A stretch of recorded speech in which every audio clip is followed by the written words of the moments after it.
എല്ലാവർക്കും J garden ലീവ്സിലോട്ട് സ്വാഗതം. ഇന്ന് ഞാൻ നിങ്ങളെ പരിചയപ്പെടുത്തുന്നത് എൻ്റെ വീട്ടിലെ പയർ കൃഷിയെക്കുറിച്ചുള്ള വിശേഷങ്ങളാണ്. നമ്മൾ വിത്ത് പാകുന്നതിന് മുമ്പ് അതിൻ്റെ മണ്ണൊരുക്കൽ എങ്ങനെയാണെന്നും വിത്ത് പാകുന്ന രീതികൾ, അതിന് വേണ്ടുന്ന വളപ്രയോഗങ്ങൾ എന്തൊക്കെയാണെന്നും അതിന് നമ്മൾ കീടങ്ങളുടെ ആക്രമണം വരാതിരിക്കാൻ നമ്മൾ എന്തൊക്കെ ചെയ്യുന്നെന്നുമുള്ള വിശേഷങ്ങളാണ് ഞാൻ ഇന്ന് നിങ്ങളുമായി പങ്കുവെക്കുന്നത്. അപ്പോൾ വീഡിയോയിലോട്ട് പോകാം. പയർ നമുക്ക് ഗ്രോ ബാഗിലും തറയിലും ഒരുപോലെ കൃഷി ചെയ്യാൻ പറ്റും. ഇത് വിത്ത് നടാനായിട്ട് 2 ആഴ്ച കുമ്മായം ഇട്ട് റെഡിയാക്കിയ മണ്ണാണ്.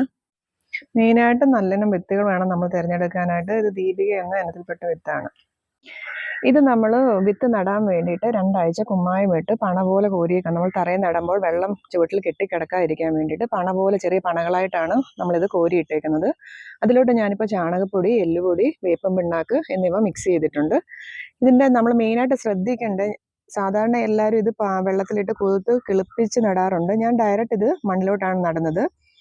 മെയിനായിട്ട് നമ്മൾ ശ്രദ്ധിക്കേണ്ടത് എപ്പോഴും നമ്മുടെ വിത്ത് താന്നു പോകാതെ നോക്കണം. എന്ന് വെച്ചാൽ വിത്തിൻ്റെ ഇത് എത്രയാണോ, ഏത് സാധനം നമ്മൾ നട്ടാലും ആ വിത്തിൻ്റെ എത്രയാണ് വിത്തിൻ്റെ സൈസ് എന്ന് വെച്ചാൽ അത്രയേ താഴ്ച ഇതിന് വരാവൂ.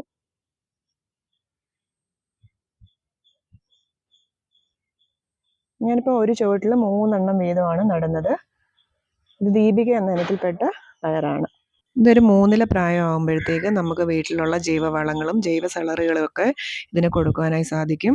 ജൈവ സളറ് ഞാൻ വീട്ടിൽ ചെയ്ത് ഉപയോഗിക്കുന്നതിൻ്റെ രീതി നമ്മുടെ മെയിൻ ചാനലിലുണ്ട്. അപ്പോൾ എല്ലാവരും അതൊന്ന് കയറി കാണണം. അത് ഉപയോഗിക്കുന്ന രീതികളെല്ലാം കണ്ട് മനസ്സിലാക്കണം. ഇതിൻ്റെ വള്ളി വീശി തുടങ്ങുമ്പോഴത്തേക്ക് നല്ല പന്തൽ കെട്ടി ഇതിൻ്റെ വള്ളികളെല്ലാം അതിലോട്ട് കയറ്റി കൊടുക്കണം. പയറിൽ വരുന്ന കുരുടിപ്പിനും അതുപോലെ വരുന്ന കീടങ്ങളുടെ ആക്രമണത്തിനെല്ലാം നമുക്ക് വേപ്പെണ്ണ വെളുത്തുള്ളി മിശ്രിതം നമുക്ക് സ്പ്രേ ചെയ്ത് കൊടുക്കുന്നത് വളരെ നല്ലതാണ്.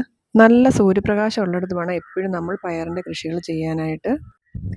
പയറിൽ നമുക്ക് മെയിനായിട്ട് വരുന്ന ഒരു പ്രശ്നമാണ് വെള്ളീച്ചകളുടെ ആക്രമണം. അതിനായിട്ട് ഞാൻ ഉപയോഗിക്കുന്നത് ഈ മഞ്ഞക്കെണിയാണ്. ഇതൊരു സ്റ്റിക്കി ടൈപ്പാണ്. ഞാൻ മുമ്പുള്ള വീഡിയോയിൽ പറഞ്ഞിട്ടുണ്ട്. നമ്മുടെ കീടങ്ങളുടെ ആക്രമണത്തിനൊക്കെ നമുക്കിത് വളരെ നല്ലൊരു ഉപയോഗം ചെയ്യും. അപ്പോൾ ഇത് നമ്മൾ ഇതിനകത്ത് നമുക്ക് ഇത് 2ആയിട്ട്, ഇപ്പം ഇത്രയും വലിയൊരു ഷീറ്റാണ്, ഇത് നമുക്ക് 2ആയിട്ട് കട്ട് ചെയ്ത് നമുക്ക് യൂസ് ചെയ്യാം. ഇതിനകത്തൊരു ഹോളുണ്ട്. ആ ഹോള് നമുക്ക് ഇതിനകത്തോട്ട് നമുക്കിത് ഹാങ് ചെയ്ത് നമുക്ക് ഇതിൻ്റെ ഇടയ്ക്ക് ഇട്ട് കഴിഞ്ഞാൽ ഈച്ചകളെല്ലാം വന്ന് ഇതിനകത്താവും. അപ്പോൾ അത് കഴിഞ്ഞ് നിറഞ്ഞ് കഴിയുമ്പോഴത്തേക്കും നമുക്കിത് ഫുൾ ഇതായി കഴിയുമ്പോഴത്തേക്കും നമുക്കിത് ക്ലീൻ ചെയ്തിട്ട് വേപ്പെണ്ണം വെച്ചിട്ട് നമുക്കത് റീയൂസ് ചെയ്യാനും പറ്റും. ഇത് നമുക്ക് ഇതിനകത്തോട്ട് കട്ട് ചെയ്ത് നമുക്കിത് ഇതിനകത്തോട്ട് ഹാങ് ചെയ്ത് കൊടുക്കാം. അത് കഴിഞ്ഞതിന് ശേഷം നമുക്ക് ഇതിനകത്തൊരു പേപ്പറുണ്ട്. ആ പേപ്പർ നമുക്ക് റിമൂവ് ചെയ്ത് മാറ്റാം. ഇത് നമ്മൾ ഈ പേപ്പർ റിമൂവ് ചെയ്ത ഭാഗത്ത് കീടങ്ങൾ വന്നിരിക്കുകയും അത് അതിൽ തന്നെ നശിച്ചു പോവുകയും ചെയ്യും. ഒരുപാടായി കഴിയുമ്പോൾ നമുക്കിത് വേപ്പണ തേച്ച് നമുക്കിത് റീയൂസ് ചെയ്യാൻ പറ്റും. അതിനെ ക്ലീൻ ചെയ്തിട്ട് നമുക്കിത് റീയൂസ് ചെയ്യാൻ പറ്റും. നമ്മൾ ഏത് പച്ചക്കറികൾ നട്ടാലും കീടങ്ങൾ വരുന്നതിന് മുൻപ് തന്നെ നമ്മൾ അതിനൊരു മുൻകരുതൽ എടുക്കണം. ഈ മഞ്ഞക്കെണ്ണി യൂസ് ചെയ്യുന്നതിനൊപ്പം തന്നെ നമ്മൾ ആഴ്ചയിൽ ഒരിക്കൽ വേപ്പെണ്ണ വെളുത്തുള്ളി മിശ്രിതം തളിച്ചു കൊടുക്കുകയും ചെയ്യുന്നത് വളരെ നല്ലതാണ്. ഇതിൽ നല്ലപോലെ പൂക്കൾ വരുവാനും കായ്കൾ പിടിക്കുവാനായിട്ട് നമ്മുടെ ഫിഷമിനെ ആസിഡ് 1 ലിറ്റർ വെള്ളത്തിൽ 5 ml എന്ന കണക്കിന് സ്പ്രേ ചെയ്ത് കൊടുക്കുന്നത് വളരെ നല്ല ഇതാണ്. ചെടികൾ കായ്ക്കാനും പൂക്കാനും കായ്ക്കാനും വളരെ നല്ല ഒരു ഹോർമോണാണത്. പയറിൻ്റെ ചുവട്ടിൽ ഒരിക്കലും വെള്ളം കെട്ടി നിൽക്കാൻ ഇടവരുത്. അങ്ങനെ കെട്ടി നിൽക്കുമ്പോൾ ആ വേരുകൾ ചീഞ്ഞ് വാട്ടരോഗം പോലുള്ള അസുഖങ്ങൾ വരാൻ ഒരുപാട് സാധ്യതയുണ്ട്. നമ്മൾ നല്ലപോലെ വളം ചെയ്ത് കൊടുക്കുമ്പോൾ ഒരു 35-40 ദിവസം ആകുമ്പോഴത്തേക്ക് പയർ പോയിട്ട് തുടങ്ങുകയും അതിനകത്ത് ഒരു 60 ദിവസം ആകുമ്പോഴത്തേക്ക് നമുക്ക് വിളവെടുത്ത് തുടങ്ങാനും സാധിക്കും. വിളവെടുക്കാൻ തുടങ്ങുമ്പോൾ ഒന്നിടവിട്ട ദിവസങ്ങൾ കറക്റ്റായിട്ട് നമ്മൾ വിളവെടുക്കാനായിട്ട് ശ്രദ്ധിക്കണം.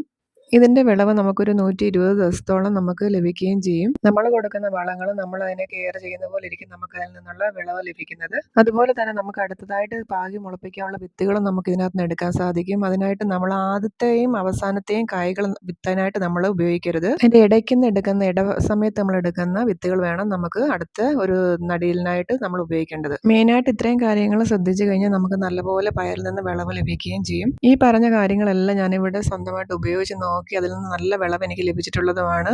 അപ്പം നിങ്ങളെല്ലാവരും ഇതൊന്ന് ട്രൈ ചെയ്ത് നോക്കണം. നമ്മൾ സ്വന്തമായി നട്ട് ഇതുപോലെ വിളവെടുക്കുമ്പോൾ നമ്മുടെ മനസ്സിനുണ്ടാകുന്ന സന്തോഷം എത്ര വലുതാണ്. ഈ വീഡിയോ നിങ്ങൾക്ക് ഇഷ്ടമായാൽ ഷെയർ ചെയ്യണം, ലൈക്ക് ചെയ്യണം, സബ്സ്ക്രൈബ് ചെയ്യണം, ബെല്ലൈക്കൻ ഓണാക്കി ഇടുക. അപ്പോൾ അടുത്ത വീഡിയോയിൽ കാണാം.